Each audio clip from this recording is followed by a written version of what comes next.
Imagine looking out your window and seeing footprints in the fresh snow. They come out of the dark forest. They walk all the way up to your front door. You wait for them to turn around. But they don't. The footprints lead in, but they never lead out. Today is episode 11. We are investigating the most chilling cold case in German history, the Hinterkaifeck murders. The year is 1922. The location is a remote farmstead hidden deep in the woods of Bavaria, Germany. 6 people lived there. The father, Andreas Gruber, his wife Casilia, their widowed daughter, Victoria, her 2 children, barely babies, and the family maid. They were not a well-liked family. Andreas was known to be a grumpy, secretive man. But in late March, he began to tell his neighbors a strange story. He said he had found boot prints in the snow leading from the forest to his machine lock. But there were no footprints leading back to the woods. It was as if a ghost had walked onto the farm and vanished. That wasn't the only strange thing. Andreas began hearing footsteps in the attic above his bedroom at night. He would check, but find no one. Then a set of house keys disappeared from his desk. Then he found a newspaper in his kitchen that nobody in the family had subscribed to. And finally, the family found fresh scratches on the lock of the tool shed, as if someone had been trying to pick it. The family maid, Maria, became convinced the house was haunted.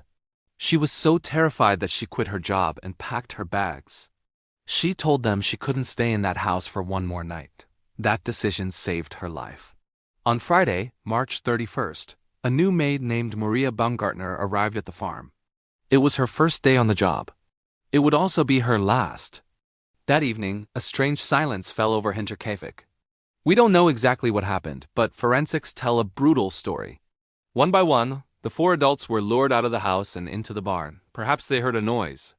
Perhaps they saw something moving in the hay. As they walked through the door, a figure stepped out of the shadows. He was holding a mattock, a heavy pickaxe used for farming. He struck them down instantly. Andreas, his wife, his daughter, and the young granddaughter were all killed in the hay. The killer then walked into the house. He went to the bedroom of the new maid and killed her.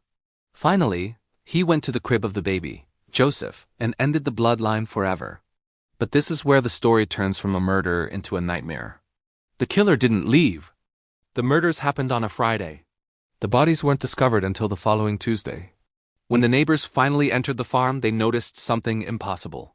The cattle in the barn were well fed.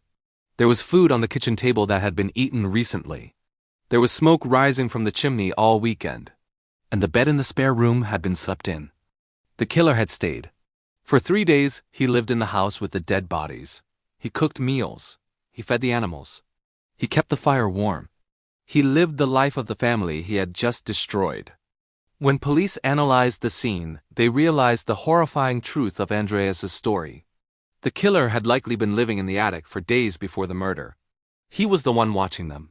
He was the one who stole the keys. The investigation was a disaster.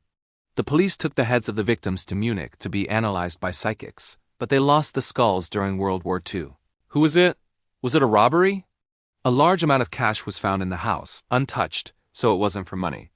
Was it a secret lover of the daughter? A vengeful neighbor? Or was it a drifter passing through? 100 years later, the farm has been torn down. A shrine stands in its place, but the mystery remains. Who was the man who walked out of the woods, killed an entire family, and then stayed to feed the cows? Like the video, subscribe to my channel, and tell me, if you heard footsteps in your attic, would you go look?